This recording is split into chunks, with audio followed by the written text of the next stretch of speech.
السلام علیکم ورحمۃ اللہ وبرکاتہ۔ امید ہے کہ آپ حضرات خیریت سے ہوں گے۔ ہم اور آپ یہ بات اچھی طریقے سے جانتے ہیں کہ یہ مہینہ ربیع الاول کا مہینہ ہے، حضور اکرم صلی اللہ علیہ وسلم کی ولادت ہے۔ اب اس میں بریلوی حضرات اعلیٰ حضرت کے ماننے والے عوام کو کس طریقے سے دھوکہ دیتے ہیں، یہ واقعہ خود میرے ساتھ ہوا کہ ایک بریلوی نے مجھے نہ معلوم کیسے کیسے بھدی بھدی الفاظوں سے نوازا، میں آپ کو سنا بھی نہیں سکتا، لیکن اس نے یہ کہا کہ یہ ربیع الاول بدعت کسی بھی کتاب میں نہیں لکھا ہے۔ میں نے جب ان کو شاہ عبدالعزیز محدث دہلوی کا یہ حوالہ جب نقل کیا، جس میں یہ فارسی کی کتاب ہے، جس میں یہ بات لکھی ہے کہ پختن طعام در ایام ربیع الاول برائے خدا رسیدن ثواب ابروئے پرفتون حضرت سرور کائنات صلی اللہ علیہ وسلم یا حضرت امام حسین علیہ السلام در ایام محرم و دیگر آل اطہار سید مختار صحیح استیانہ۔ یعنی پوچھنے والا یہ سوال کر رہا ہے کہ ربیع الاول کے مہینے میں یا محرم کے مہینے میں اگر کوئی کھانا پکا کر کے حضور اکرم صلی اللہ علیہ وسلم کے لیے ایصال ثواب کی نیت سے کھانا پکا کر کے لوگوں کو کھلائے تو کیا یہ جائز ہے یا نہیں؟ اس پر جواب دے رہے ہیں شاہ عبدالعزیز محدث دہلوی، برائے ای کار وقت و روز تعین نمودن و راہ مقرن کردن بدعت است۔ یعنی ایسے کام کے واسطے کسی وقت کو متعین کر لینا کہ ہم اسی وقت میں یہ کام کریں گے، تو اس کو شاہ عبدالعزیز محدث دہلوی نے بدعت کہا ہے۔ یعنی میلاد النبی میں ایک وقت کو متعین کر لینا کہ ہم 12 ربیع الاول ہی کو حضور اکرم صلی اللہ علیہ وسلم کے نام سے کھانا پکائیں گے اور ان کو کھلائیں گے، یہ بدعت ہے۔ صاف صاف لکھا ہے، اسکرین پر بھی آپ کو دکھ رہا ہوگا کہ دیکھو یہ صاف صاف لکھ رہا ہے، اس کا اردو ترجمہ بھی ہے، وہ بھی میں اسکرین پر لگا دے رہا ہوں، آپ دیکھ لیجئے، صاف صاف اس میں لکھا ہوا ہے کہ یہ بدعت ہے۔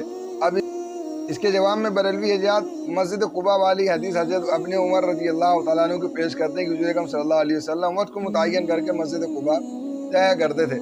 اب ان سے جب یہ سوال کیا جاتا ہے تو اس کا وہ کوئی جواب ہی نہیں دیتے۔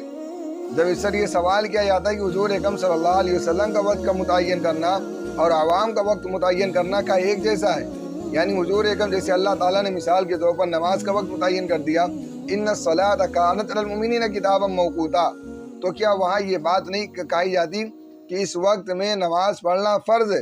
اگر کوئی اس وقت میں نماز نہیں پڑھے گا، چھوڑ دے گا، تو نماز کا چھوڑنا گناہ کہلائے گا، گناہ کا کام کرے گا۔ وقت نکلنے کے بعد اس کی قضا کی جائے گی، اور قضا برمانہ توبہ کے ہوتے ہیں، قضا برمانہ توبہ کے ہوتے ہیں۔ اور اگر کوئی لوگ وقت متعین کر کے کام یہ کر رہے ہیں، شاہ عبدالعزیز محدث دہلوی رحمۃ اللہ تعالی اس کو صاحب بدعت کر رہے ہیں۔ یعنی اگر کوئی مثال کے طور پر یہ مان لو کہ 5 اگست کو، ایک موٹی مثال، 5 اگست کو ایک گاؤں کے ایک قبیلے کے لوگ یا پورے دنیا کے لوگ متعین ہو جائیں، اس بات پر اکٹھا ہو جائیں، اتفاق کر لیں کہ ہم 5 اگست کے دن میں بیٹھ کر کے 8 بجے سے 9 بجے تک قرآن کی تلاوت کریں گے، تو یہ کام ہمارے لیے زیادہ اجر ثواب ہوگا بالمقابل اس کے کہ عام دنوں میں کیا جائے۔ یعنی 5 اگست کو تمام لوگ اکٹھا ہو جائیں اور اس کے بعد میں قرآن کریم کی تلاوت کریں، یہ سمجھ کر کے کہ ہم اس وقت میں، اس تاریخ میں، اس وقت میں 5 اگست کو 8 بجے سے لے کر کے 9 بجے تک اگر ہم قرآن کریم کی تلاوت کریں گے تو ہمیں زیادہ ثواب ملے گا۔ شاہ عبدالعزیز محدث دہلوی رحمۃ اللہ تعالی علیہ نے بدعت کا فتویٰ دیا ہے۔ شاہ عبدالعزیز محدث دہلوی نے بدعت کا فتویٰ دینے کے بعد آگے مثال کے طور پر یہ ظاہر کر دیا کہ کوئی بھی بریلوی میرے بات کا کوئی دوسرا مطلب نہ نکالے۔ اس کے بعد یہ بریلوی دیکھو دوسرا مطلب کیسے نکالتے ہیں، صاف صاف لکھا ہے، مثلاً ماہ رمضان شریف میں کہ اس ماہ مبارک میں بندہ مومن جو نیک کام کرتا ہے اس عمل کا ثواب 70 درجہ زیادہ ہوتا ہے، تو کوئی عمل نیک کام خاص کر کے زیادتی ثواب کی نیت سے اس ماہ مبارک میں کرے تو اس میں کوئی قباحت نہیں بلکہ بہتر ہے۔ اس واسطے خود حضرت پیغمبر صلی اللہ علیہ وسلم نے اس عمل کی ترغیب فرمائی ہے، صاف صاف لکھا ہے۔ یعنی اگر رمضان کے مہینے میں ایک تو وقت متعین ہے اور روزہ اس میں رکھنا ہی رکھنا ہے، ایک نیکی کا ثواب 70 گنا بڑھ کر کے زیادہ دیا جاتا ہے، اور پھر اگر کوئی رمضان کے مہینے میں روزے کے ساتھ ساتھ قرآن کریم کی تلاوت کر رہا ہے، تسبیح پڑھ رہا ہے، صدقہ دے رہا ہے، سچ بول رہا ہے، امانت داری کر رہا ہے، وقت متعین ہے۔ یہاں وقت متعین لوگوں کی طرف سے نہیں کیا گیا، یہ اللہ کی طرف سے متعین کیا گیا ہے رمضان کا مہینہ کہ اس میں اگر کوئی کام کرے گا تو 1 کا 70 ملے گا۔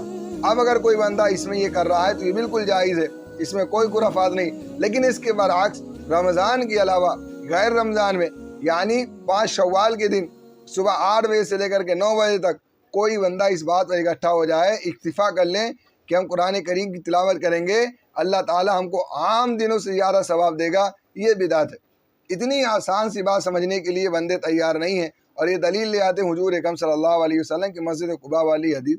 وہ بات یہ کیسے پھر بیٹھ جاتی ہے؟ نبی کریم صلی اللہ علیہ وسلم کا کھڑے ہو کر کے پانی پی لینا، اگر حضور اکرم صلی اللہ علیہ وسلم کھڑے ہو کر کے پانی پی لیتے تو یہ بھی ہمارے لیے ثواب کا کام ہوتا، سنت کا کام ہوتا۔ یہ عوام کا وقت متعین کرنا، رسول اللہ کا وقت متعین کرنا، اللہ تعالیٰ کا وقت متعین کرنا ایک جیسا کیسے ہو جاتا ہے؟ ایک جیسا کیسے ہو گیا؟ وہ لوگ وقت متعین کر دیں، جیسے اپنی دکان کا وقت ہے، مثال کے طور پر لوگوں نے وقت متعین کر دیا کہ اپنی دکان 9 بجے 10 بجے 8 بجے کھولیں گے اور شام کو 7 بجے 6 بجے 8 بجے بند کر دیں گے۔ یہ لوگوں کا وقت متعین کرنا ہے۔ اب اس میں اگر لوگ اپنے وقت سے دکان نہیں کھول رہے تو وہ گنہگار نہیں ہوں گے، کیوں؟ اس لیے کہ اللہ کی طرف سے متعین کردہ نہیں ہے، لیکن اگر اللہ کی طرف سے وقت متعین کردہ ہوتا، نہ کھولنے پر لوگ گنہگار ہو جاتے۔ یہی بات سمجھانے کی ضرورت ہے۔ عوام کا وقت متعین کرنا اور ہوتا ہے، رسول اللہ کا وقت متعین کرنا اور ہوتا ہے۔ اللہ کے نبی صلی اللہ علیہ وسلم جو وقت متعین کر دیا ہے، اللہ کی طرف سے پیغام دی ہے، جیسے نماز کا وقت متعین ہے۔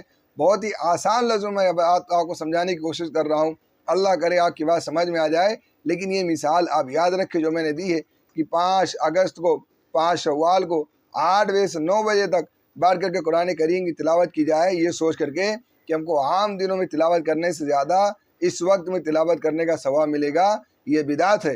ربیع الاول میں عید منانا اور عید میلاد النبی کرنا یہی بدعت ہے۔ اس کا ثبوت صاف صاف لکھا ہے، پھر بھی یہ بریلوی ہے، مولوی کہتے ہیں کہ کہیں نہیں لکھا کہ یہ بدعت ہے، یہ بدعت لکھا ہے۔